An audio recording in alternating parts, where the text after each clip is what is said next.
What's going on, guys? Welcome back to the video here on the World of Juice channel, and welcome back to another episode of the East Delaware Knights Team Builder Dynasty here on College Football 26. Today, we wrap up another regular season of Delaware Knights football with two massively important home games. We've got Week 12 against Kansas and Week 13 against TCU, both at home in Dover, Delaware. But the reason they're so massive, you probably can put this together by now. We've got 2 weeks full of massive recruiting visits. So we have to not only win these games, but be so impressive that it influences all of those recruits we've got on campus to sign on the dotted line and commit to the school. Will that happen? I'd like to think it will, but you never know. If you're going to enjoy, hit that like button, subscribe channel, join the Juice Club. We're on the road to 5,000 subscribers. So if you want to help get to that mark, make sure you hit that subscribe button, join the Juice Club. But let's get into it. We wrap up another regular season in today's episode. Also an undefeated season on the line. Let's go do this. We currently are the number 5 team in the nation at 10-0, 6-0 in the Big 12. Our first year in the Big 12 has gone very well, and it's in a large part due to our quarterback, Bryce Saylor, 1,500 yards, 18 touchdowns, and 4 interceptions. He's been a really good addition to the squad. I had no idea he was going to play as good as he has, and he's done really well. Plus, he's got star dev. So the fact that he's played so well, plus having star dev, means that his junior redshirt season, if he comes back, I don't think he's going to leave as a sophomore redshirt. I'd be highly stunned and shocked if he did that. But I'm assuming he's coming back with star dev. The training in the offseason could give him 30 to 40 skill points, which could be used to upgrade even more. He's only a 3-star, so he is capped pretty heavily. He's not going to have any better throw power, but 93 throw power is very respectable. But those accuracies can get up a little bit more. He can even get slightly quicker, which would be helpful. He needs a little bit of help. He's not going to be the greatest quarterback of all time, but with a few extra boosts, he could certainly become one of the best quarterbacks in college football. We also have a couple of backups that are promising. We have 2 guys with impact dev and Andres Funk and Devon Duggins. They haven't really got much playtime because they're wearing the red shirt, so we'll see how they develop, especially with that impact dev, and maybe one of their dev traits gets increased in the offseason. That's possible. It doesn't happen every year, especially not with the quarterback, but it could happen. But Bryce Saylor's been a great receiver, or a great quarterback for us. Rushing-wise, Jeff Overton and Jordan Davidson have traded on and off Heisman contention this season, so we've obviously had really good running backs. Jason Dobbins has been a great receiver for us. Deion Buck has been always good. Jake Hayden Ferguson has come in and played really well. So the entire team on offense has been very good, and the defense has been very good as well. The whole team has been very good. The Heisman watch, we don't have anybody in there right now. Everybody fell out. Overton was in there for a week or two. Davidson was in there a couple of times, but everybody has unfortunately fallen out by now. That is okay. As far as recruiting goes, we have 2 guys committed already. We have a 5-star, number 5 in the nation, Henry Torrance, a pure power defensive tackle. And then we have a 4-star guard, Avery Wick. Both were on campus the Week 9 game. We also lost Ezekiel Aquara, running back, 4-star to Michigan State, but we have him on the board still because he's on campus this week against Kansas. So he's got some complimentary boosts with guys like Rico Dickey, who we need to have a good week for, or we're going to get passed on by Oklahoma. But we still have a chance for at least a few more 5-stars. This recruiting class can be good if we're able to secure these last few 5-stars that we have on our board. The Niles Gums one, I don't even really know why I have on the board. It's not like we're going to get him. He's just going to commit to Georgia. I mean, we have our best possible sell. I could try to maybe sway him, but does the sway even really matter at this point? It's not going to really do much, I don't think. We're just going to lose Niles Gums, I think. Georgia just had the pipeline, the platinum tier pipeline. They didn't even schedule him a visit. That's just how important the pipeline is.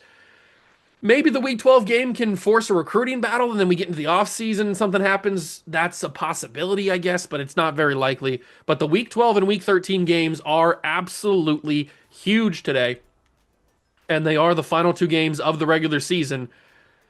We will probably be playing for a Big 12 championship in our first year if we go to the conference standings. We are undefeated at 6-0, along with Colorado. So both us and Colorado are both 6-0 in the conference. They're 7-3 outside of the conference. This conference kind of sucks, actually. Everybody's like overall record is really not great, except for ours and maybe Baylor, I guess, but they've got 3 losses as well. It looks like there's only going to be one representative from the Big 12 in the College Football Playoff this year, and I'm hoping that it is us. Because if it's not us, then nobody's getting in from the Big 12. But as long as Colorado stays undefeated in the conference, then we will play them in the next episode in the conference championship. But enough talking. It's time to get into the game against Kansas. The good news for us is Kansas is not good. They've been battling, teetering alongside relegation. I think they even went down at one point in this series. So they have not had a great journey here in this series, and I'm looking to pile onto that. I'm looking to kill them. We're going to blow them out, hopefully, and impress these recruits because there are some big-time names on campus.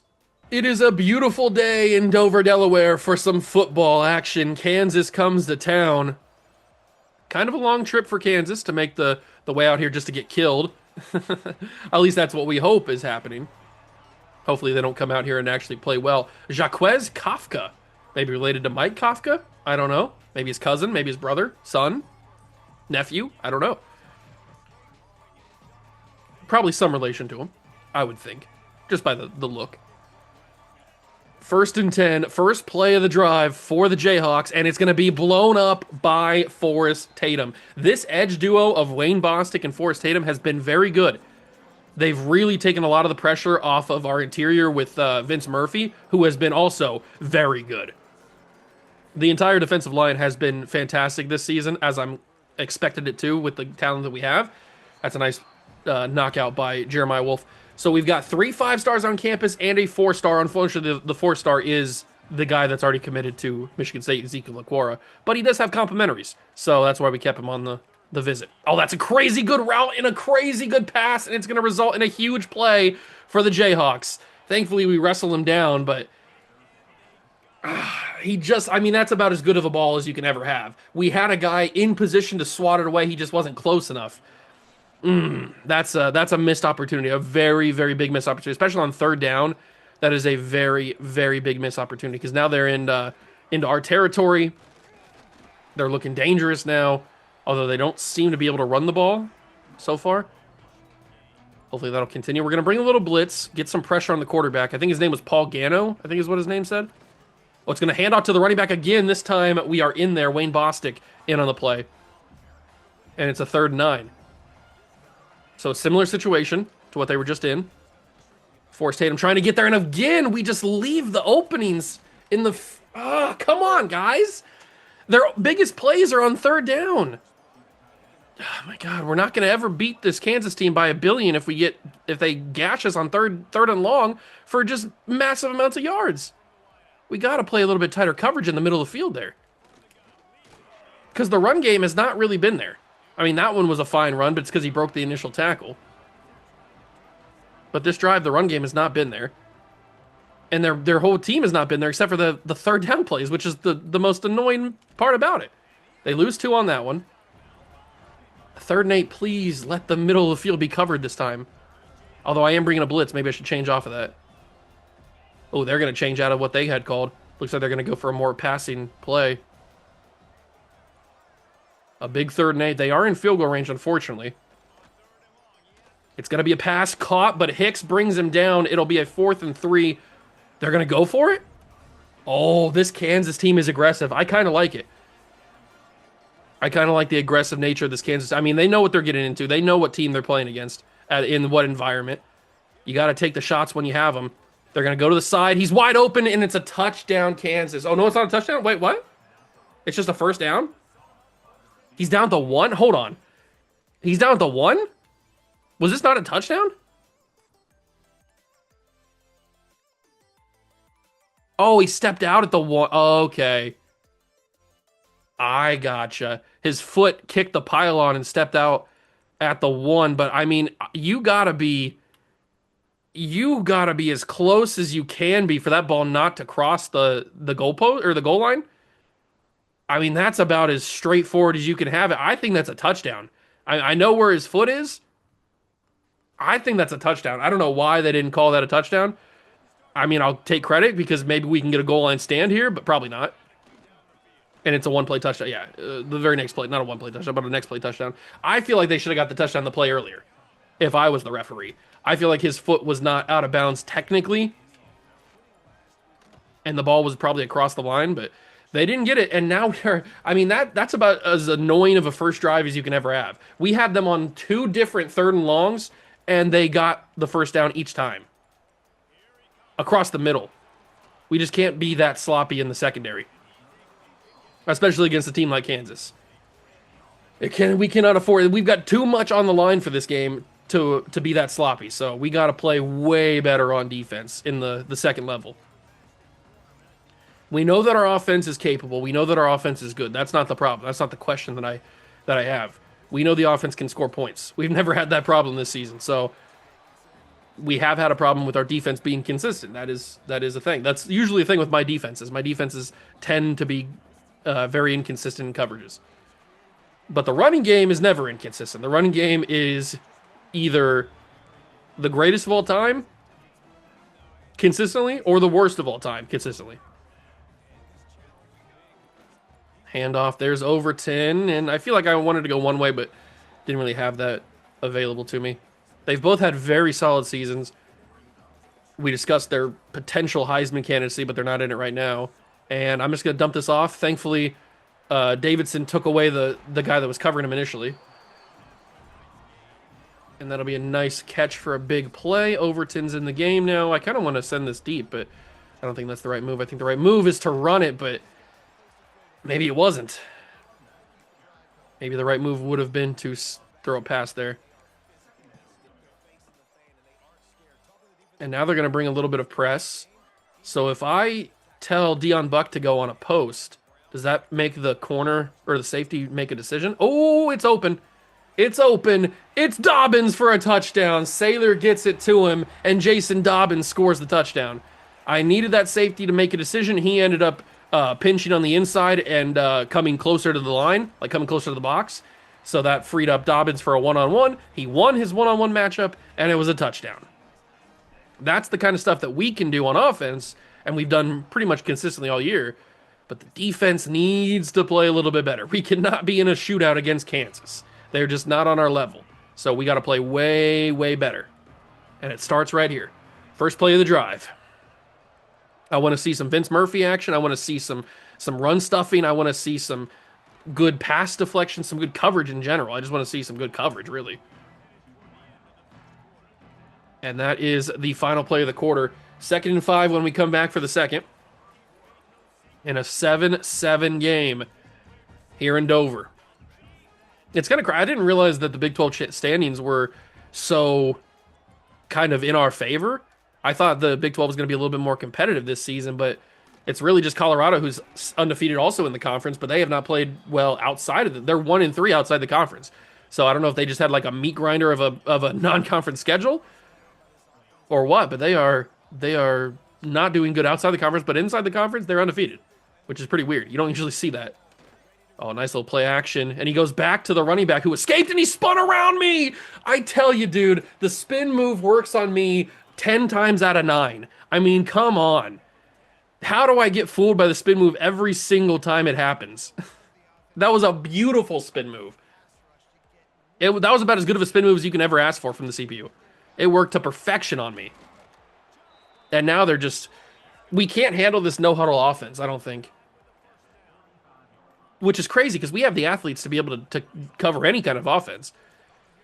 But we are just playing some sloppy coverages. I mean, look at this. I mean, it's just... I know we sent a blitz on that play, but the middle of the field is just wide open. The seam is wide open. We got to have some guys play a little bit tighter. We can't just let these guys gash us for 15 yards of play through the air. It's just not a source of success.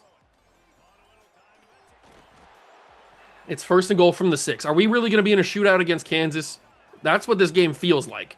It feels like we're going to be in a shootout against 3-win Kansas when we have important players on campus. This is not the kind of game we need to be in a shootout with. If we would have been on the road against Kansas, whatever, then we can be in a shootout with them, whatever. I mean, I wouldn't be happy about it then, but at least we didn't have stuff on the line. But no, we're at home. We got stuff on the line. This is not the kind of game you want to be in a shootout with. I'm getting held by number 13. It's a touchdown, Paul Gano. Kansas takes their lead back. We are in a shootout with 3-win Kansas. I can't believe this, man. We got to play better on defense. We are getting crushed. We are getting absolutely scorched on defense.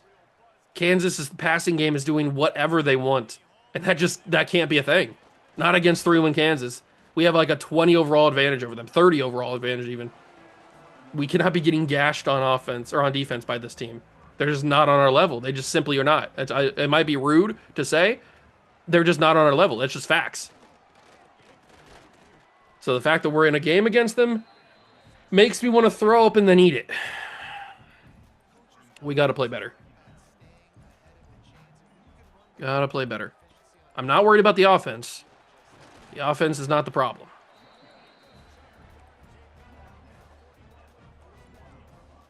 I probably shouldn't have the 2 clock on, but it's fine. We'll manage it. That's open. That's Jason Dobbins. He's got a lot of room to run after the catch. Jason Dobbins. And I tried to make a man miss, tried to get a little fancy, a little cute, but couldn't do it. He's got Heisman Press Pro, which is kind of insane because that's the one that, like as it says, it's in press, so he wins off the line pretty easily. I mean, I might as well try it.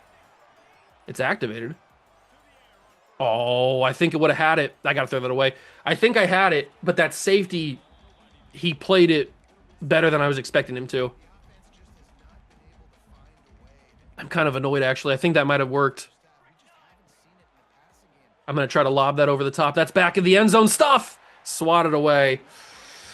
That feels like a wasted down right there. That feels like a pretty wasted down. And then running on 3rd and 10 feels not like the right move, but we're going to do it anyway because Jeff Overton's got speed, and Jeff Overton's going to fight for the first down. Running on 3rd and 10 is crazy. I can't believe I actually called that. But I felt like I had the right matchups. And I did. I was right. I did have the right matchups. So we get it to work. We reach the 2-minute warning of the half. We are going to get the ball started the second half, so that's nice. We can maybe swing the advantage in our favor, but they covered the screen really well, which is annoying. We can take the swing and really get this game in our favor. Applewhite finally comes in. I did tell you at the beginning of the season that I made it so that Applewhite does not play as much. We took him out because I liked the way that Bryce Saylor was playing, and I still like that. Applewhite comes in on those... This is not the play that I called. Applewhite comes in on those scrambles. Can I get a corner route out of J. Caden Ferguson here? Oh, that safety's playing it. Oh, God. Wow, they're covering everything, man. They are covering everything. We can't kick a field goal against 3-win Kansas. It just can't happen. Field goals are not going to win you football games against 3-win Kansas. That should be a touchdown, and it is. Jason Dobbins gets open, maybe with the help of a few beneficial bumps. At least it didn't bump us. So it's another touchdown for Jason Dobbins, and this is going to get blocked. Oh, it's not. Why do they do that? Why do they make me think it's going to get blocked, and then they don't do it? All right, so we tied it back up. We had to go. There was no way we were going to kick a field goal against Kansas. So we had to score. Or we had to go for it. Big hit stick. Fumble. That would have been nice. We just got to hold on for a minute, make sure Kansas does not get any points, not even 3. Go into the halftime locker room, come back out, get the football to start the second half, and then take the advantage back in our favor. That's what we got to do. Double dip. We got to achieve it. That's a big tackle from Cam Pruitt. I'm so glad he came back. He hasn't had as impactful of a season this year as he did last year, but he's still been a great player for us. He's so quick. He's so quick to the ball. It's really, really a nice, helpful piece. That's interception. That's Williams. He might have a pick 6 here. The offensive linemen aren't there. Pick 6 Williams. Oh my God, what a swing. Manny Williams with a pick 6. What a momentum swing for the Delaware, East Delaware Knights, whatever we're called. Manny Williams, what is that throw? Gano's been on target all day. He has time in the pocket. This is not a rushed throw. This is just a bad throw is what it is. There's not a world where he's ever open. Look at when he chooses to release this. This is when he chooses to throw it. Look at we're at his view right here. I'll make it so it's a little bit easier to see. What is open here? Unless he's going to the check down right here, this is open, but the ball does not go that way. He's looking at number 82 here. I don't know what he saw from his view. Where he's throwing the ball is not open. I don't know if he thought that he was trying to throw to the check down right here to the tight end, and just the ball slipped out of his hand and it went to the other guy. I don't know what happened here. It doesn't look like it slipped out. It looks like he was trying intentionally to throw it to that guy. But if he was, I feel really bad for him because that is not a good throw at all. That's about as bad of a throw as you could maybe ever have from a quarterback. That's a rough throw. And we get that huge swing. Just like that, instead of being tied 14-14 head into halftime, we now lead 21-14. And we get the football. We can have a chance to go up 28-14, and then it starts the snowball effect. The pick six might have just crushed the dreams of Kansas of possibly staying in this game, and maybe with the upset. Now, I don't want to get ahead of myself, because there's still a whole half to play, but that is a back-breaking interception from the quarterback. I'm not quite sure what he was seeing. I mean, we looked at his view. I don't know what he saw. But it clearly was not an open receiver. That's what it was. Final play of the half. They do snap it, and it's going to be another handoff. He's actually got room. Please just bring him down. Let's not get crazy here. Thank you. Okay, so we'll go to the halftime locker room up 21-14. That's about as crazy as you're going to see the end of a half. Dobbins has been fantastic. 4 catches, 110 yards, 2 touchdowns. Doesn't feel like he's got 110 yards. I mean, I knew he had the deep ball, but it doesn't feel like he should have 110 yards after that. And now we start with the football. Little John will take it. And Muhammad Littlejohn. Oh, I thought he might have popped one. I thought he might have popped it. That would have been crazy.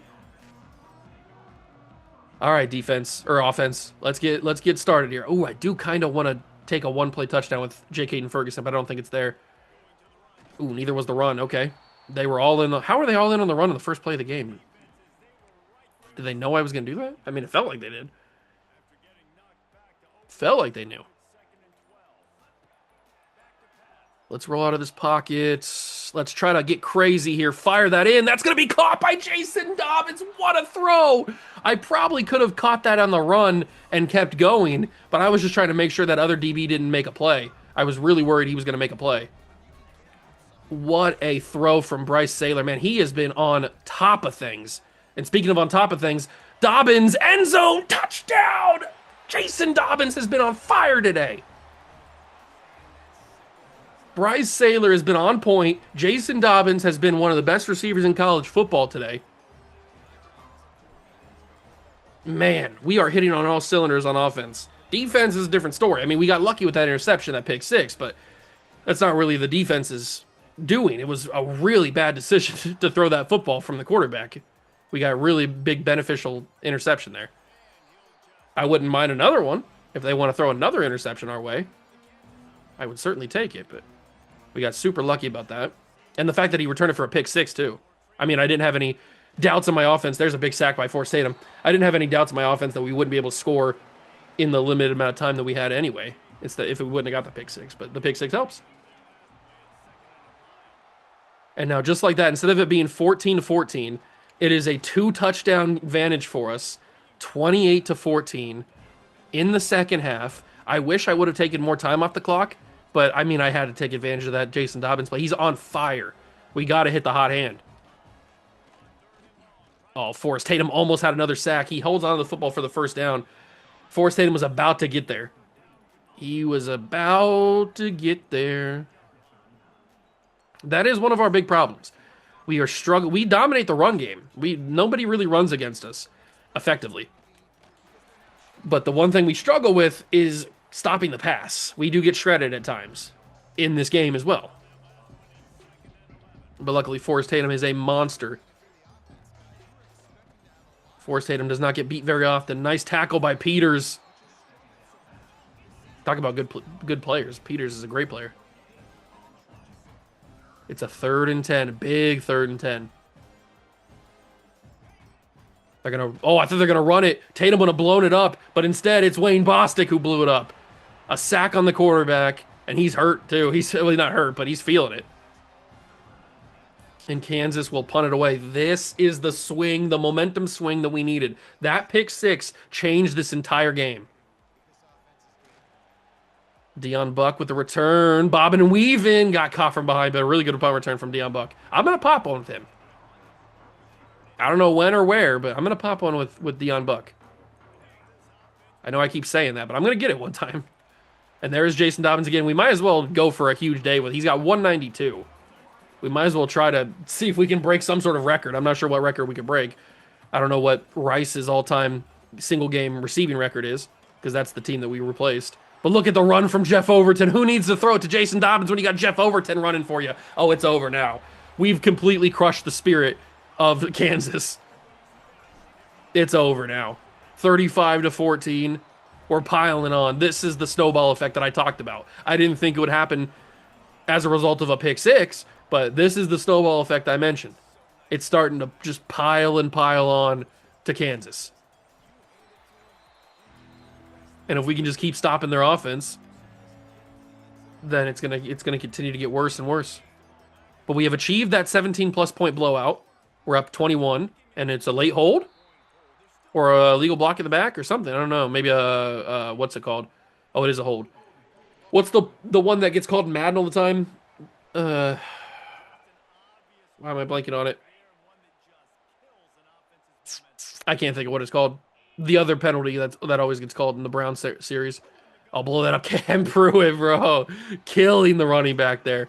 He's got Heisman robber and Heisman bouncer. Not sure what those do, but he's got 2 Heisman abilities, which is crazy. He's such a freak.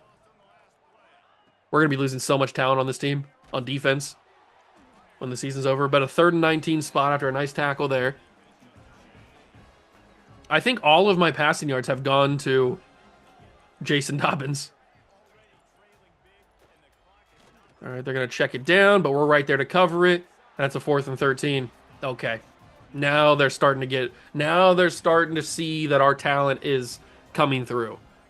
Talent always wins out. No matter what team you're playing, if you have the better talent, the guys that are bigger, faster, stronger, they're going to win out eventually. It might take a little bit longer than you expect, but at some point, the bigger, faster, stronger guys will win out. That's just what happens. It happens in real life, and it happens in the game. Let's see. I keep wanting to try to get these balls to Jason Dobbins because he's had such a crazy day. I mean, 192 might be enough to break the Rice record. I wouldn't think that Rice would ever have a receiver in their history that had 192 yards in a single game. Maybe they have. I guess I don't want to disrespect them too much, but it's possible. No prominent Rice receivers have come to mind, so. Dion Buck going to get a first down on the jet touch pass. Good job. That's 204 and 3 touchdowns for Bryce. He's going to add to a really good season with another great day. Final play of the quarter. Just a little dump off to J. Caden Ferguson. He might take it more for a touchdown than a dump off. Takes it to the 4. Things are spiraling out of control for the Jayhawks. And Jordan Davidson might be able to punch this in right here, right now. Davidson, he can't do it from the 3. But maybe if I call a little fade stop and then audible Dobbins for an in route, that might work. Across the middle, Dobbins is in. Touchdown number 3? 4? 3? Something for Dobbins. Might be his 4th. Could be his 3rd. Has he caught all the touchdown passes? If he has, then it's his 4th. Have I thrown it to anybody else for a touchdown? I can't think I have. I don't think I have. So it might be his 4th. Which also may be a single game record from Rice. Because that is the team that we replaced, so we are trying to break all their records and replace them with East Delaware records. 42-14, we've achieved the blowout that we needed. And now we've achieved such a big blowout that we have a cushion where if Kansas is able to score sometime in these next 6 minutes, it won't be as bad because we still would have the blowout even with the score. So that's nice. That's a nice comforting thing. But I don't want them to score. I want to keep putting the pressure on them, keep blowing them out, and demoralizing them and making them realize that they are not the team that they think they are. They might have caught us off guard in the first half. But their quarterback made a crucial error and that resulted in the loss. Really, I mean, you can trace all of these scores back to that one pick six, that one mistake from Paul Gano or whatever his name is. That one mistake has resulted in all of our points, really. Well, I guess most of our points. Is this gonna be a QB sneak? We'll get Hicks up to the line, make sure we're ready for it. It is a QB sneak, but Crawford shuts it down. You're not getting past that big man. And they will go for it on 4th and 1. This is a big 4th down. We're going to pinch the D-line just in case. I'm not going to bring a blitz or anything. But it is going to be an option play, and he's not going to be able to pitch it. We shut it down. It's getting worse and worse for Kansas. Vince Murphy shuts that down. Oh, man. I mean, now you got to start to feel bad for Kansas. It's going from bad to worse as Jordan Davidson tries to outrun. He breaks a tackle. Davidson breaks another tackle into the end zone. Touchdown. He's Delaware. Oh, my God. This is what I'm talking about. This is the talent that we have. Jordan Davidson breaks 2 tackles on his way to the end zone and carries another guy into the end zone. I mean, we just have better guys. That's just what it comes down to. That's just what it comes down to. And now it's starting to get a little uncomfortable. I'm probably going to cut this to the end of the game because there's 4.5 minutes left. This one's over. All right, so we win the game 49-21. Kansas ended up getting another touchdown at the end of the game, but it wasn't really consequential in the end because we still achieved the blowout. So we still get the W in the end. 49-21, not as big of a blowout as I would have wanted. I would have preferred 0 points from Kansas. I mean, that's kind of the skill level that they were at, but they played us pretty well. At the beginning of the game, when it was 14-14, I definitely didn't think the game was going to go the way that it did. I'm just hoping that that game with the blowout and the complimentary visits is enough to secure the commitment of a few big-time names, and it's at least one. Rico Dickey, the 5-star right tackle, is huge. Plus the other 5-star right tackle, Alex Lyle. 5-star wide receiver, Mike Powell. 4-star running back, Kenyon Willingham. Okay, that's a couple of huge names. Now, Niles Gums does choose Georgia. I'm not shocked at that. I probably should have already pulled off my hours on him, but I had to try. I had to see maybe this visit could force a recruiting battle and then we stay in it. There was a possibility, but I didn't really think it was going to happen. So just out of curiosity, what is the single game record for receiving yards from Rice? I guess we got to go to East Delaware, not Rice. Because he didn't do it right there. So East Delaware receiving yards in a game is 208. Oh, he was close. Wait, did he not get it? Did he not have? I thought he had 209. Did he not get that? He also had 4 touchdowns. Wait, what was that last game stat line? Hold on. I got to see something now. Can I see the box score from this? Okay. No, that's the Maryland game. I was on the Kansas game. Okay, box score for the Kansas game. Player stats. What did he end up with? 202 in 4. So he tied the touchdown record, single game touchdown record, but he had 202. I thought it said 209. Maybe I saw the 9 receptions and thought it was 209. So he was really close. I probably should have passed it to him one more time, and I would have had it. Well, now we know, but that's a lot of 5-stars we just got committed to this roster. We got Rico Dickey, the #1 player in the entire country, by the way. I can now take Ezekiel Aquara off because he's done with his visits. We did force a recruiting battle. No, Wisconsin forced a recruiting battle with us for Gil Joseph. My bad. But he's on campus this week. Wisconsin forces a recruiting battle with us for Gil Joseph. Niles Gums we can take off the board now. Mike Powell we can move up. We also get the commitment of Kenyon Willingham. Is he the fast one? I think he was the faster of the two between Aquara. No, he's the slower of the two. Okay, that sucks. But hey, you know what? He's probably going to be a solid running back. Hopefully with a good depth trait and good skill caps. Is that everybody? That should be everybody that we committed. Okay, but now the class looks pretty insane. Now we got 4 5-stars committed, including the #1 and 4 and 5 players in the class. We're not going to be up here at the top just yet because we don't have very many people, but 6 people in the class already gets us 15th with 4 5-stars. Plus the portal. Plus, I mean, we're basically locked in for Rich Snelling. He's gonna commit, whether it's this week or sometime during the postseason. He's gonna commit. So that's another 5-star added. We have to have a really good visit for Gil Joseph. If not, we're gonna lose him, unfortunately, to Wisconsin. He's from Wisconsin. They got the Platinum Pipeline. They just forced a recruiting battle. I'm a little bit worried now for Gil Joseph. I thought we had him secured. He's a great player. He's the next in line behind Wayne Bostic and Forrest Tatum, if we can just bring him in. David Terzilli is in a weird spot. He's got Platinum Shifty out the gates. This guy looks like a freak. The only problem is we can't hard sell him officially. I mean, I probably should at this point because who are we going up against? A&M? He's from Florida. I mean, they don't really have any chance at him either in terms of pipeline, but an A-, an A+, and a C is pretty good. I mean, it's not great, but it's pretty good. It might be better than what A&M's offering. They're not getting that much influence on him anyway, so hopefully Terzilli can change his mind and come to us. Isaiah Haran is looking pretty solid, 6'2", 205. He's probably going to commit with this visit. Barry Dickerson is close.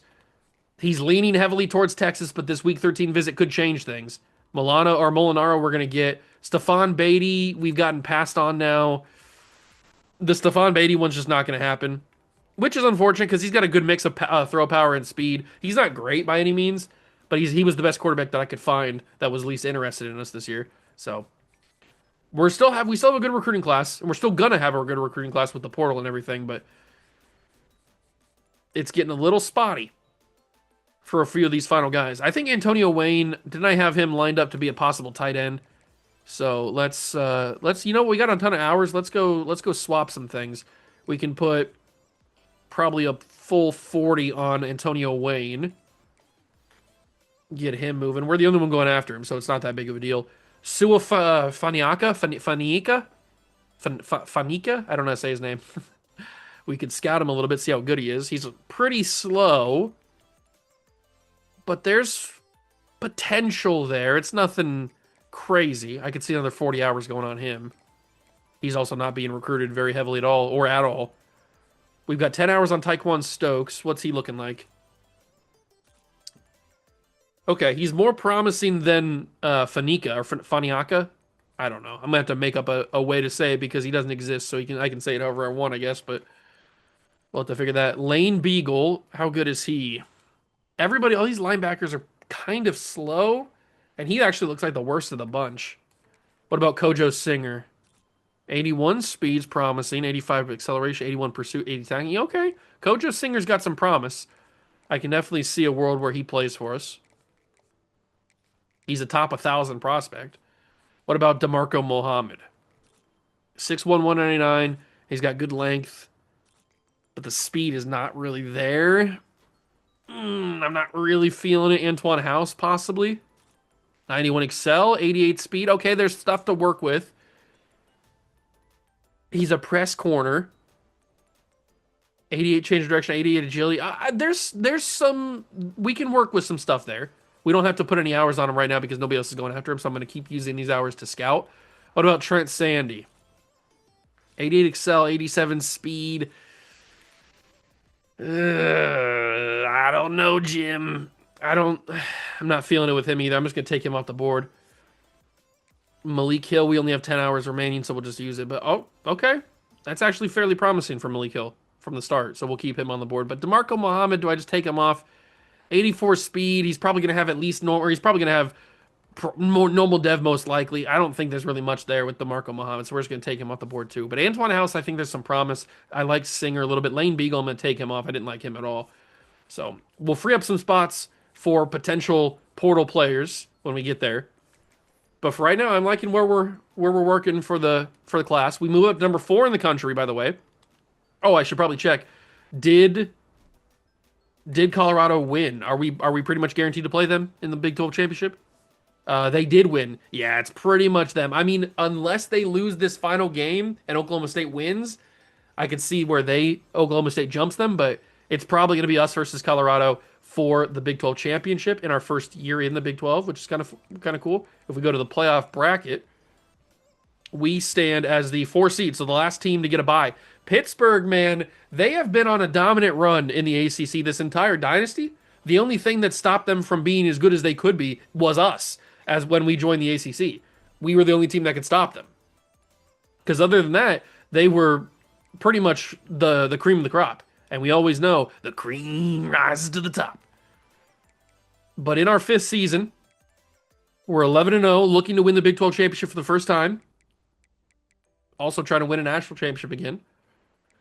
But we got one final regular season game to take care of. TCU has had a down year. They're not that bad. They're 20 overall higher than what Kansas was, but they're not playing very great this year. Maybe we can capitalize on that and we can feast on their down season that they're having. I'm hoping we'll wear the I mean, we haven't worn the Crusade uniforms in a while, but Shadow just seems to fit, especially because they're going to wear the aways anyway. So you know what? We'll rock the Shadows. I don't think it's going to be a night game, but we'll rock the Shadows. They'll come in as the away team, and hopefully we can kill this team just like we killed Kansas, because there are some other big-time commitments on the way.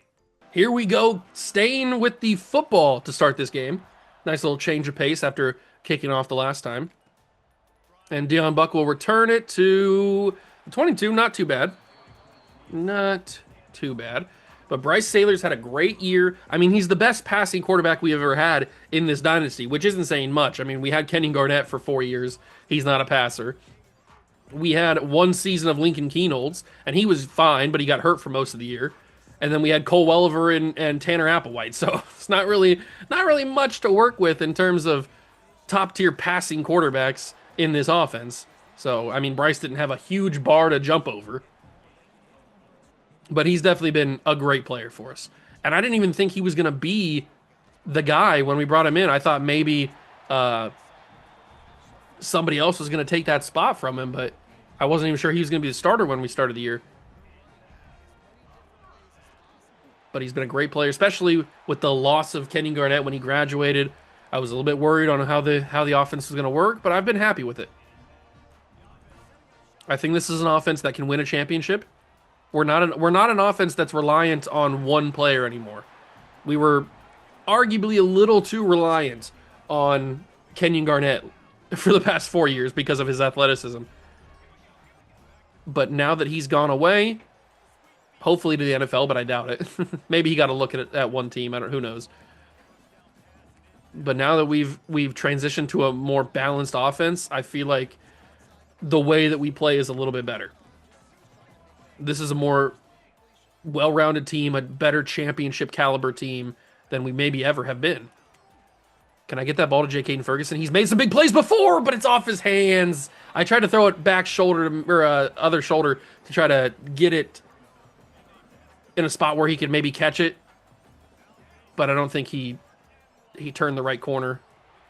It was close. It was close. I probably should have tried to throw it a little bit more towards the pylon. That would have been cool. Ooh, I didn't think that was going to happen, but it's caught by Jason Dobbins, the magician. The magician Bryce Saylor, as Devin Harper goes down with an injury, unfortunately. But that was a crazy, crazy sequence of events there on that play. I thought I was going to scramble. That ended up not happening. I had to find somebody open. My main target wasn't there. And then I ended up panicking, throwing to whoever square was. It happened to be Jason Dobbins. He happened to be open.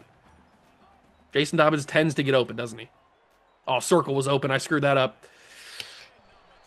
I screwed that all up. Circle was wide open. Circle was absolutely booty cheek, baby naked, wide open. And I screwed it all up. But I didn't screw up that one. J. Caden Ferguson first down and more. J. Caden Ferguson touchdown. Dover. That's what I'm talking about, baby. J. Caden Ferguson's got ice in the veins. Oh, was that Applewhite who threw that? It must have been because they showed his stats. So Tanner Applewhite must have come in and stole a touchdown pass from Bryce Saylor. I think Applewhite is a senior. I'm pretty sure he's a senior. So he will be gone. We're going to have to find a new white boy to start running a quarterback draw for us. Marquise President. That's a fun name. He's the big-time running back for TCU this year. He seems like a solid player. He had good stats right there. But has he ever faced a defense like us? We do not allow a lot of rushing yards. We kind of suffocate running backs, although maybe not on this first play. Maybe this guy's different. Oh, this isn't even President. That wasn't even him. The name was not long enough on the back of the jersey. Now he's in the game. That wasn't a good start. After I say we could suffocate running running backs most of the time, we allow a big play on the first run. Oh, there we go. That's more like it. Bring in the other running back. He did a lot better against us. 2nd and 14. I'm not sure who this quarterback is. Got a little bit of flow coming out the back of the helmet. Boy, I tried to go for the sack on Wayne Bostic. Didn't get there in time. Glad they didn't call roughing the passer, because I did... Brendan Moffitt, the name of the quarterback, by the way. I did press the dive button to try to tackle him a little bit late, so I'm glad it didn't register. Oh, that's wide open. That's the same stuff that Kansas was doing. Similar stuff, not exactly the same. I don't like it. We need to be better. We got to be tighter. We got to be tight. We can't be loose. Can't be loose. Got to be tight. We got to be as tight as the Virgin Mary. We cannot be loose like a dollar hooer. Forrest Tatum with a late blitz. I thought I could bring a late blitz on with Forrest Tatum, but it didn't really work. He was probably covering that guy that I took him away from to bring the late blitz and allowed him to be open. I could really use a Syracuse upset of Pitt. That would be really nice if they want to do that. Oh, I got destroyed there with the shoulder. They just laid the shoulder on me. Juan Carmona. Took me to church right there. Take me to church. I'll worship like a dog at the shrine of your life. Steve Lorenzo injured, offensive lineman. So an offensive lineman injured for both teams. Although I think Devin Harper's probably going to be back the next time we come back out on offense. 31 seconds remain in the quarter. Handoff to the backup running back. He gets blown up by Bostic. 12.5 sacks this year for Wayne. He's been a great player. I mean, I knew it. We knew it. The signs were there last year when Wayne Bostic got on the field. We knew he was going to take over this defense. Ah, it's wide open. Ah.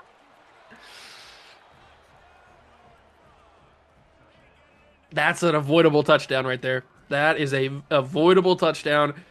We just don't play well in coverage. I don't know if it's the play calling that I do. Maybe it's because I'm a D-line user that I don't allow my guys to cover very well. The CPU guys can't cover. I don't know what it is.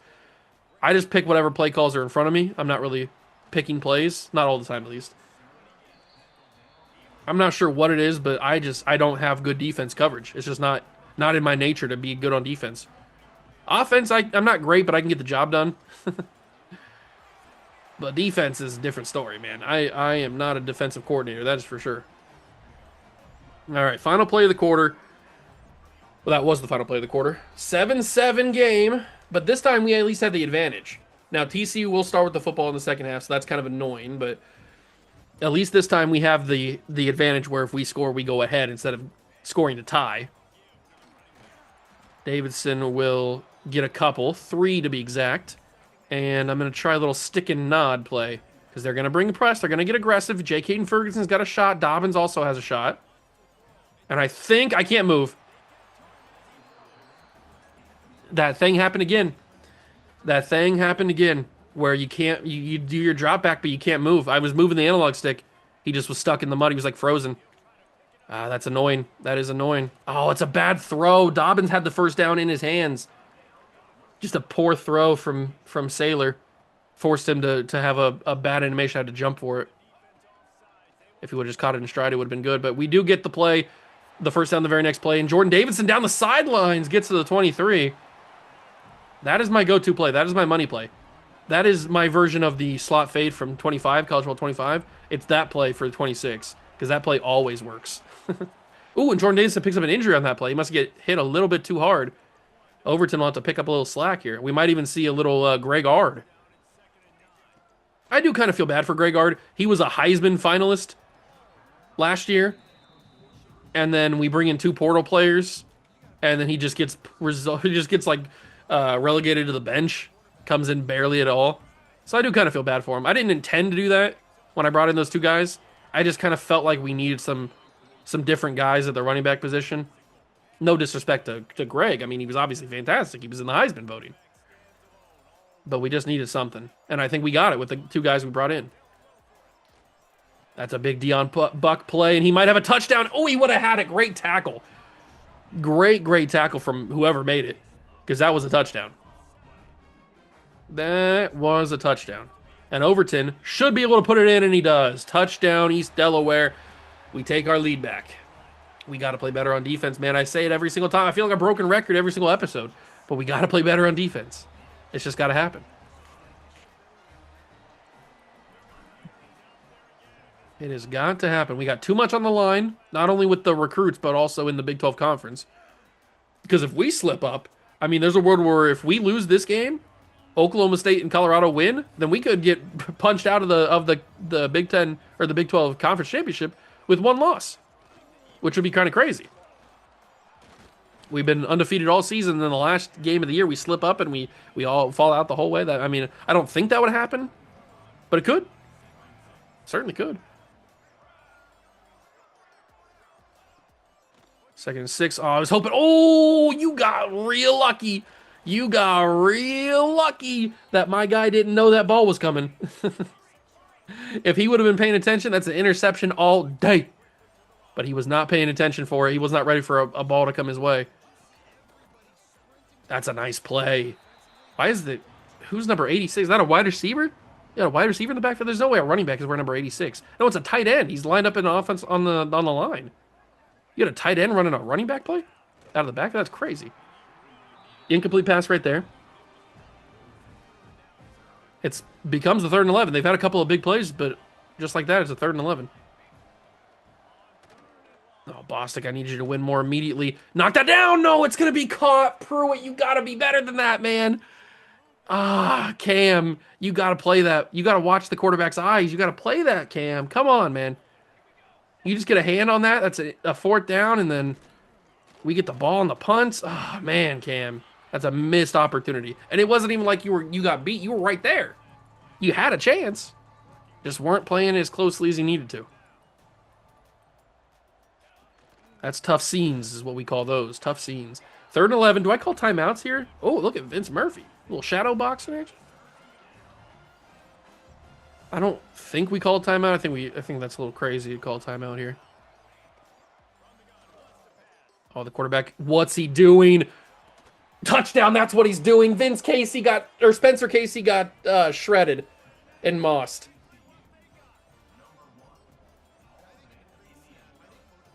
The quarterback had a 1st down. He chose to throw it one-on-one, and Spencer Casey got cooked. Oh, Spencer Casey.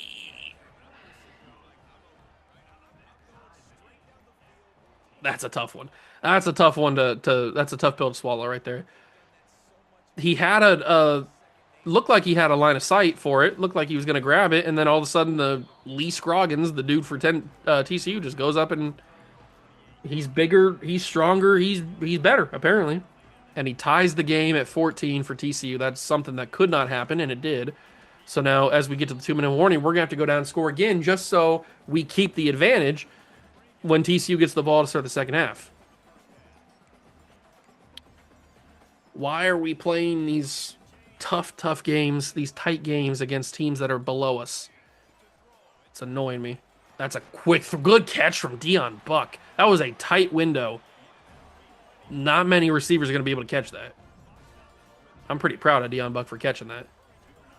I'm going to hit Overton here. Didn't really necessarily catch it in stride, but he did well enough. I'm going to call a timeout. Just give us a little bit of a breather. That'll bring Saylor back into the game. And I'm looking at Jordan Davidson on the money route. And there it is. And he's going to turn up the field. Jordan Davidson, huge play, gets us to the 32. So if anything, we've got field goal range for Bentley Richmond. But I don't want field goal. I want touchdown. Ooh, they're going to bring a heavy set of pressure. Caught by Ferguson. Good catch. I don't usually have good luck with that. Usually they drop that. They brought pressure, and the pressure did not get to me. And Saylor's going to have enough speed to get to the sidelines to the 7. Good job, Bryce. I kind of want to call the QB blast, but I don't think it's the right spot. They probably wouldn't be expecting that, that's for sure.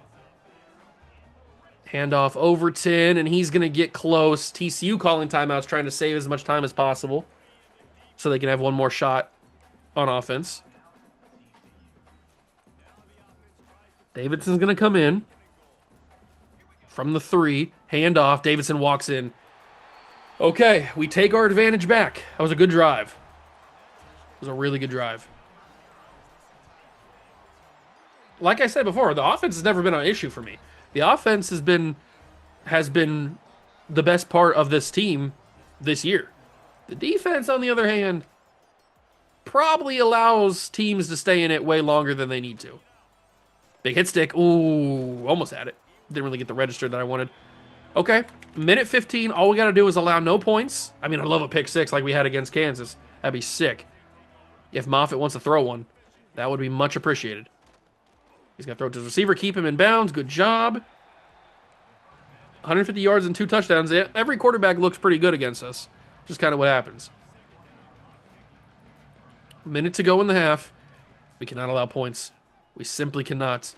It's going to be held on to. I hit him early. I got pass interference on that. I got to him immediately, and he still held on. That's strong hands from the receiver. And they called their second timeout. They've got 1 remaining. That's a quick throw. He's going to have a good amount of yards, but we shut that down. And another timeout. That's early for a timeout. I mean, I know it's 50 seconds, but that is early for a timeout. I don't know if I would have called it there. I probably would have hurried up. I know the clock would have been running, but now you got no timeouts in a spot where you need at least a field goal, hopefully a touchdown for them. Well, hopefully not for us, but come on, boys. They are in field goal range now with that pass. But the clock is draining slowly. They're going to go to the sideline, keep him in bounds. We did. Okay, perfect. I wasn't sure if we did or not. We did keep him in bounds. Clock is still moving. 2nd and 8. There's a world where we can make them run out of time here. If we get a sack, that would have been perfect. The sack would have been exactly what we needed. But Moffitt's able to throw it away. Okay, a sack here ends the half. It really does. A sack here ends the half. Who's going to be the one to do it? Wayne Bostic trying. He's going to have some yards. What's he doing? He's not going to get the first down. Do they have time?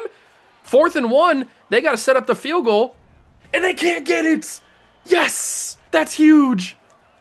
That's huge. Oh, that's actually huge. Who knows if they would have made it? They probably would have, knowing me. They probably would have made the field goal, but that is a massive, massive mistake by them. I told you they called that last timeout way too early. They called it with 50 seconds left. From close to midfield. I feel like they should have waited maybe a play or two longer to call that final timeout. They got a little too nervous, and Wayne Bostic will start the half with a sack. God, I love Wayne Bostic, man. I love all my guys. I love Wayne Bostic. I love Forrest Tatum, Vince Murphy, Vernon Woollyhan, Jeremiah Wolf, Cam Pruitt. I love the whole team. We got dogs every single position. All these guys are NFL talent in my book. I don't know if all of them will make it, but in my eyes, they're all first-round picks. Oh, Forrest. I would have loved to sack Forrest, but it's okay. We go to a 3-and-out. That sack to start the drive was huge. Because we will go to a 3-and-out for TCU, and this is where the snowball effect happens. In the last game against Kansas, it was after the pick 6. At the very end of the half. But this is where the snowball effect happens in this game. Because we're going to go down. We're going to score on this drive. It's going to be 28-14. And then things are going to start rolling from there. Fire that quickly. It's going to be dropped by Jason Dobbins. Man, he doesn't drop a lot of those. And that one I was hoping he wouldn't drop. But the play action probably wasn't the best call in that situation. But look at Jason Dobbins go. Try a little stiff arm. It kind of worked. We've got such a good running back duo with those two. Overton and Davidson. And I think Overton's done after the... Davidson might be done as well. They both might be done. I can't remember exactly what year they both are. I'm pretty sure Overton's a senior. What button is he? He's R1. Okay. Get that out to him. The blocking's actually there for once. Davidson, nice juke move. He gets to the 20. Bryce Saylor's been good again. No shock. Send a little corner route on him. That was kind of an elite spin move by the one dude, but Dobbins has it. Juke move, and he's into the end zone. Jason Dobbins is a freak. Jason Dobbins is a monster. And it's 28-14. I didn't think anybody was going to be better than Keelan Rounds, but Jason Dobbins is definitely giving him a run for his money because Jason Dobbins is a freak. And I think he's faster than Keelan Rounds was. But Keelan made so many big plays. It's hard to quantify how good Keelan Rounds was because he made so many big plays. All right, defense. We got the 3 and out. Let's start with a sack again. That was really nice. If we could start every drive with a sack, that'd be huge.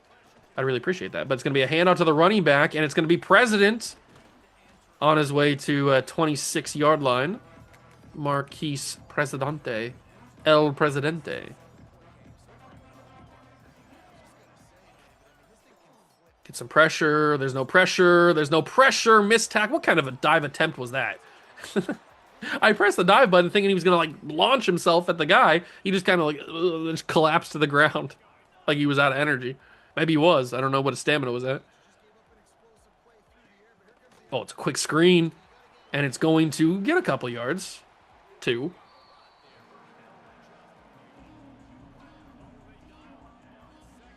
Defense. Defense. Defense. Forrest Tatum misses the dive. It's a first down for the running back. This guy's way better than the one they highlighted. Duke Clark, he's way better than Marquise, or whatever his name was. Was it Marquise President? I forget what his name was. Something President. But the Duke Clark dude, he's the one that's gashed us way more than President has. Oh, I screwed that up. I didn't mean to dive. Jordan Crawford, you're telling me he got back to the line of scrimmage. That's not a sack. That's what you're telling me? Whatever. I doubt he got back to the line of scrimmage. Hand out to the running back, and there's President. He's going to get, like, 6? 5. And now it becomes 3rd and 5. Do I bring a blitz? No. I gotta let the middle of the field be covered.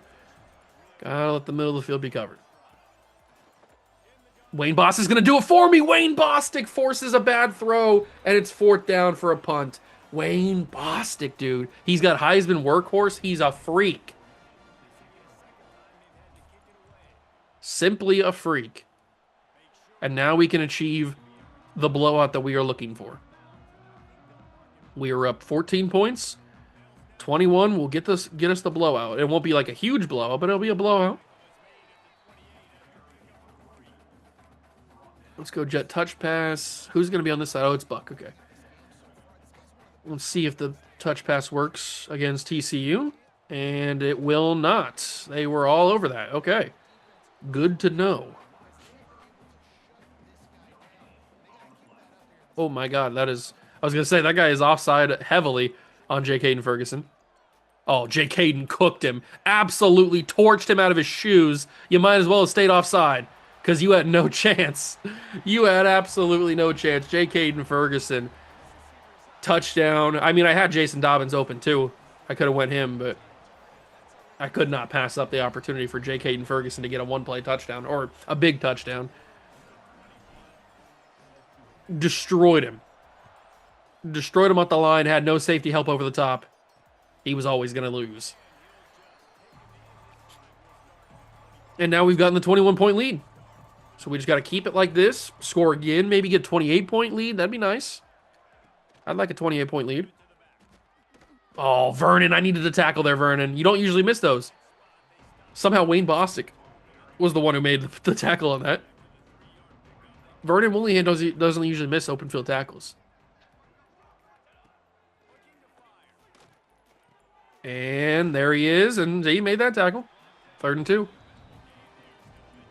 I think a blitz in this spot's better than the last time. I'm going to bring Cam Pruitt down, try to explode through the gap, and it was the pass. Okay. I mean, we probably wouldn't have had it covered anyway if we would have not brought a blitz. But the fact that they passed it there with a little curl route or something, kind of stupid. Kind of stupid. I guess it's a good thing I wore the shadow jerseys because it has become night here in Dover, Delaware. As Marquise President picks up an injury, their top running back, at least their star running back, he couldn't handle getting hit by whoever tackled him. Was it Wayne Bostic? It might have been. They're going to motion. And he's going to have a guy open. Broken tackle. Was that Vernon Willian? Oh, Vernon, I keep saying you don't miss open field tackles, and then you go and miss 2 on this drive. Really? You're going to do me like that? You're going to do me dirty? Make me look stupid? Oh, Forrest Tatum destroyed the right tackle. Just actually destroyed him. That's not going to be a fun watch in film room. That tackle is going to get reamed. And Tatum almost did it again. Okay, Spencer Casey, don't get cooked again. He almost did. Spencer Casey, he's a little guy. Spencer Casey, just a little guy. He's got to be careful because he almost got absolutely torched again. And they are going to bring no safety help over the top. What are we doing here? Jason Dobbins is going to feast all day, every day. That's a one-play touch. It doesn't get easier than that. No safety help, one-on-one in press. He's got Platinum Press Pro. What are we talking about here? Jason Dobbins destroyed him. I was going to take time off the clock, but I'm not going to pass that up. That's an easy touchdown. I'm not passing that up. 42-14. We have gotten ourselves the big blowout that we were looking for. I don't like that these games all start like really close, competitive, and then we pull away in the end. I'd like to just pull away from the beginning. I'd prefer all these games to be blowouts from the first snap. But the fact that we got to have these tight games in the first half, the first couple quarters, and then all of a sudden our talent arrives in the second half. I mean, it's nice. At least we're winning and we're getting the goals that we needed to get, which is the blowouts and everything. But I'd like if we just did it from the beginning. Not to make me pull my hair out for 2 quarters.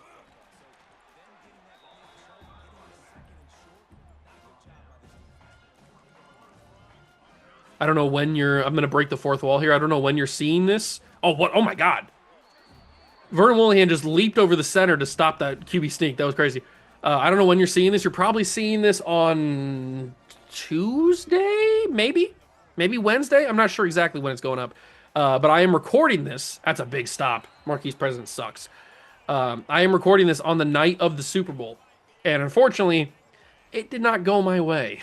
I am a Patriots fan, if you didn't know, which by now, if you're a longtime viewer of the channel, you should know. But it did not go very well. I'll say that much. So having these 2 games start out very frustrating was not great, considering what I just had to go watch in the Super Bowl in real life. But at least now I can blow these 2 teams out. We can get a bunch of 5-star commitments, and it'll make me a little bit happier. I mean, I'm still not super happy. I was hoping for number 7. Well, that's okay. We'll be back next year, he says. Anyway, just a little bit of inside baseball, a little break the fourth wall so you know when I'm recording this. I don't usually like to tell you so I can stack them up, but I thought you should know. It's 49-14. This one's over. I probably should put the backups in since we have the Big 12 championship game to look forward to and a possible playoff run. But there's 2:49 to go. Who knows how long the TCU drive is going to be. Big hit stick. Oh, Willian. He got sucked into a tackle battle. I'm going to let the young guys play. We got some young guys out there. We got Willian. We got Roger Hicks. I mean, Tatum's young. I'm going to let the young guys play. I'm curious to see if that other running back President comes back in or if we hurt him for the rest of the game because it's been Duke Clark the first 2 plays. And that might just be their formations. You never know. Oh, get there, get there, get there. Somebody should have had it. We had 3 guys destroy their offensive lineman, push them right back into Moffitt's face, and somehow nobody was able to get off the block and get to the quarterback.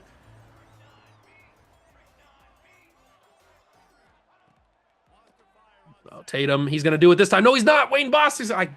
God, I suck.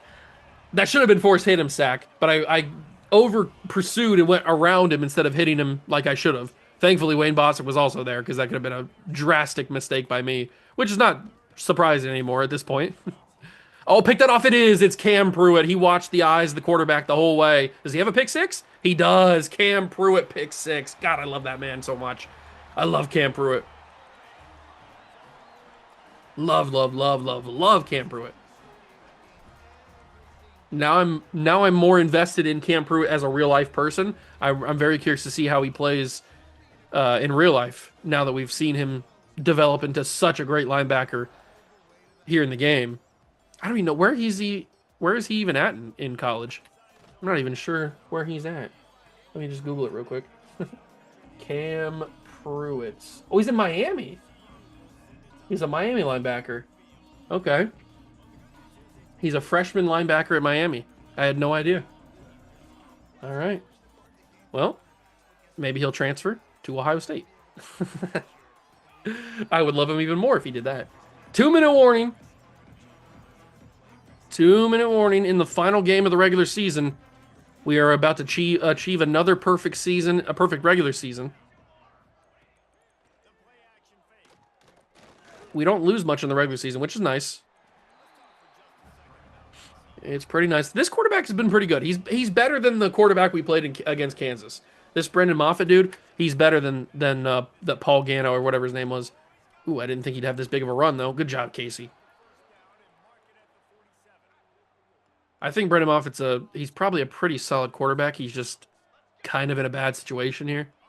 Maybe if he wants to transfer to Dover, I wouldn't mind it.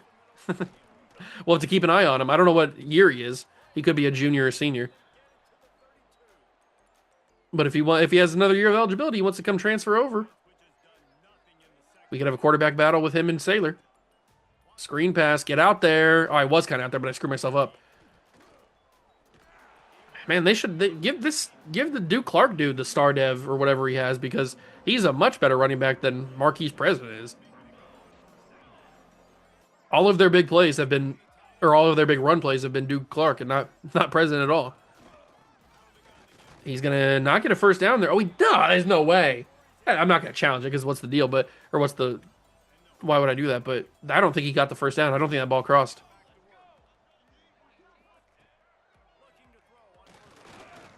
I do think EA Sports needs to work on their line detection, like where the ball spotting is.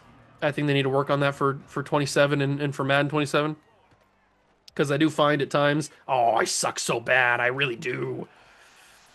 I do find a lot of times that the ball is not necessarily spotted the greatest.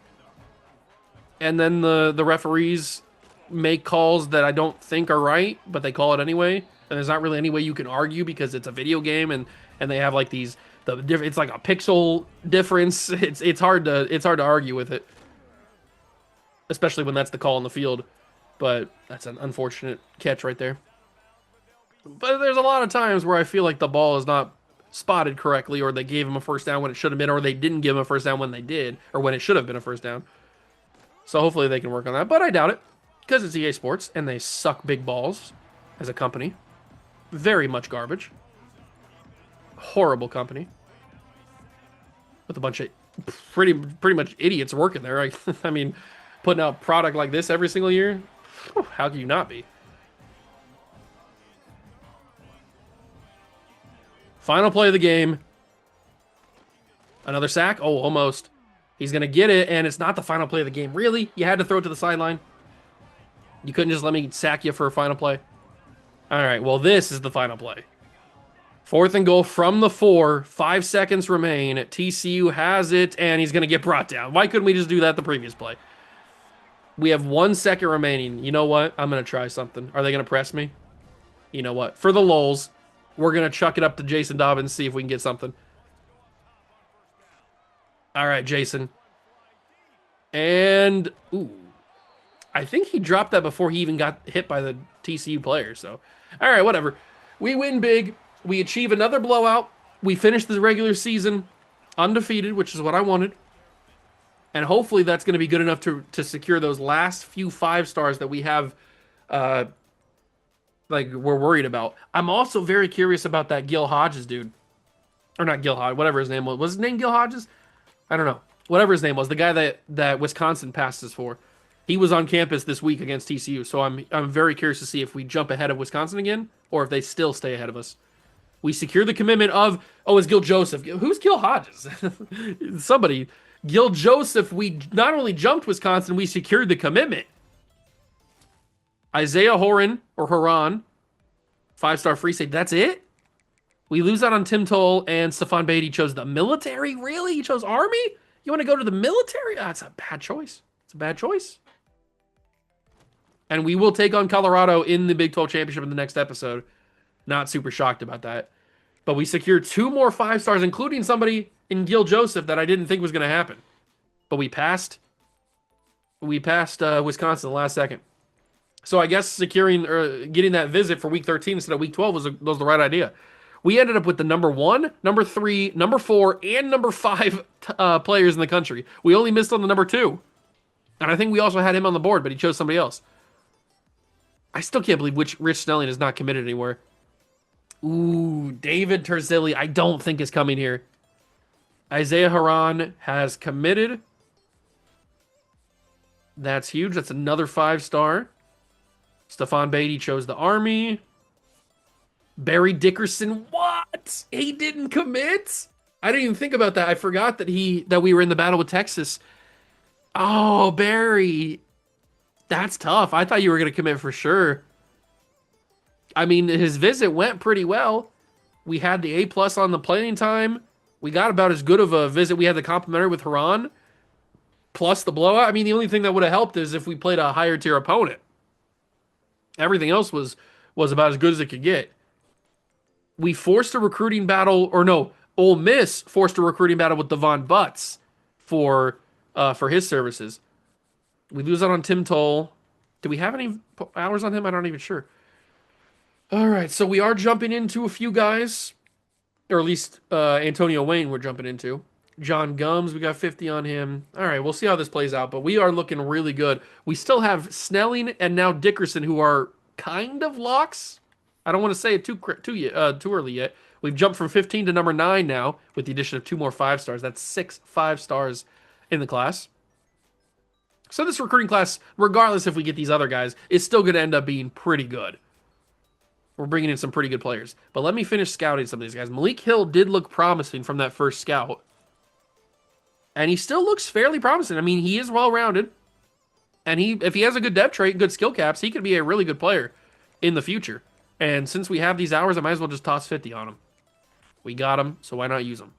Now, how about Warren Jurovich? He's not that good. Probably not worth going after him. What about James Cleland? Also not very good. So Malik Hill is about the best one that we can find there. Antoine House, I do like as well. I'll put 50 on him. And I might as well just put 50 on all these guys. What's the point in putting 40 on them? Just toss a 50 bomb on everybody. And we will move to the Big 12 championship. First time in the Big 12 we play in the Big 12 championship. We're just that team. We're too good. I still don't know how I feel about Fanica or Faniaka. I don't know how to say his name, man. I'm probably going to call him Fanica, even though that's probably not how you say it. But he doesn't exist, so he can't tell me that it's pronounced another way. Antonio Wayne, I think, is a prototype tight end. 6'5", 190. He's a little thin, but I think he could be a big-time tight end for us. So we'll switch all those guys to 50. I guess I'll put 50 on Kane Molinaro because I have the hours. Might as well. I don't think I'm going to add anybody else to the board. I mean, we probably could, but at this point, it's just going to be like 3 stars that haven't committed anywhere yet. And I don't really think that I want that. Tyrese Bland has still not committed anywhere. I just don't think he's that good. I'm pretty sure we had him scouted. He's not that good. Dudley Pike. Okay. Never mind. I may add a couple of wide receivers. I didn't realize there was a couple 4-star wide receivers that possibly are decent. Moses John, I'll put him on the board since there's a possibility we lose Devon Butts. And I would like to bring in a couple of tight ends. And yes, I am counting Antonio Wayne as a tight end. There's a lot of tight ends in the recommended. If they really want me to bring in a tight end, I think we will. I think we will bring in a tight end. I'll also scout this Quan Vernon guy. You know what? I'll put some guys on the board. I didn't think I was going to, but Dudley Pike, is there any word we can get in on this? 86 speed. He's a busted gem. He's the number 3 player in West Virginia, though. He's got bronze 50-50 and press pro out the gates. This could be an elite tight end. I see the vision. I see the vision. What about Cole Moss? Cole Moss with 86 speed. 86 speed at 5'7" is not a good combination. He's a good route runner, though. I mean, he's an elusive route runner. It makes sense. Is there a vision for you? 86 speed, 89 excel. His route running is great. His spec catch is good. I can see a world where Cole Moss plays on this team. A little 5'7" lightning bolt type of guy. I can see it. What about Quan Vernon? 6'3", 170. He's a zone corner with his zone not very high. You know what? I'll still offer him, but I don't like it that much. Moses John. Yeah, I can see something. I can see something with him. I'm gonna toss 10 hours on Cole Moss. Have I been saying Moses the whole time?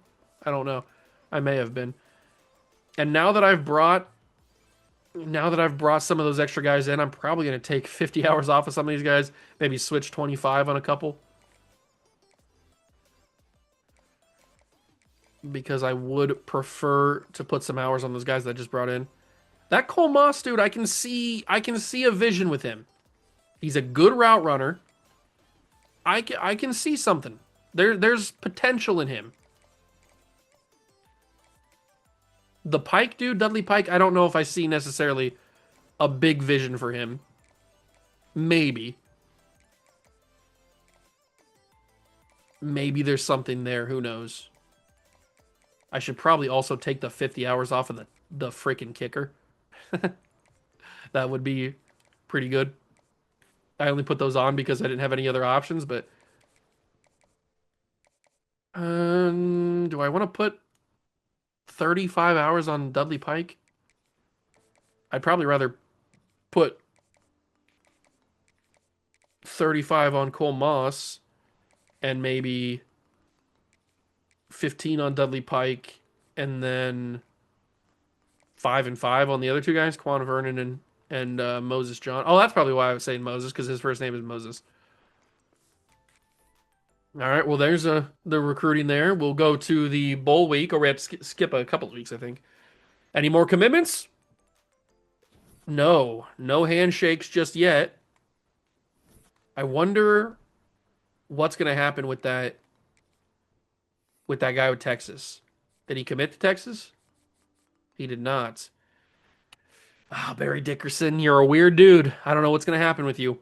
This one is weird as well. I could see him committing before the offseason. If he doesn't, we have a solid chance of getting him, but I don't know. Rich Snelling, I mean, I wish you'd just commit already. What are you waiting on? Michigan's not really pushing for you, so why are we even doing this? Same thing with Molinaro. The Devon Butts one is kind of annoying. I don't know if we're going to get him or not. Did we jump into those? Oh, we jumped in a lot of these different guys. We're starting to make a climb on Cole Moss. I think out of all these guys, Cole Moss is the one that I want the most. We have freed up 190 hours, so I guess that means I can put 50 on everybody. Or not everybody, but I can put 50 on a lot of guys. And maybe we can catch Tennessee slipping, because Tennessee is going after both Cole Moss and Dudley Pike. Maybe we can catch them sleeping and sneak up and steal these guys from out from under them. That would be pretty nice. Let's swap these. I guess I can put 50 on everybody. We still have a ton of spots left for the portal, so we don't have to worry about that. And if it gets to the end, I might take some extra guys off the board just because, depending on how good the portal is. It may not be that great, but I think this is going to be my final board. Whatever happens with these guys is what happens. I don't think I'm going to put anybody else on the board. We'll swap it there, and then we'll take this off of you and put full 50 there, and that leaves 25 that we can put back onto Kane Molinaro, which means a full 50 for the kicker. All right, so the next episode will be the Big 12 Conference Championship against Colorado. They were 8-0, we were 8-0. If we win this game, it secures a college football playoff spot. I would assume we would make it regardless. Pitt is also undefeated. There are 3 undefeated teams in college football right now: USC, Pitt, and us. And for some reason, Alabama is the 1 seed when they're a 1-loss team. What are we doing here? How is Alabama the highest seed when they have a 1 loss and USC is undefeated? We're undefeated and Pitt's undefeated. What are we doing here? SEC bias? Come on. What are we talking about here? But we have a matchup potentially against UAB or Ohio State. I don't know if I like that. That kind of scares me. Next episode will be the Big 12 Championship. I hope you guys enjoyed this one, though. If you did, make sure to leave it a like, subscribe to the channel for more, join the Juice Club, and I'll catch you in the next one. Peace.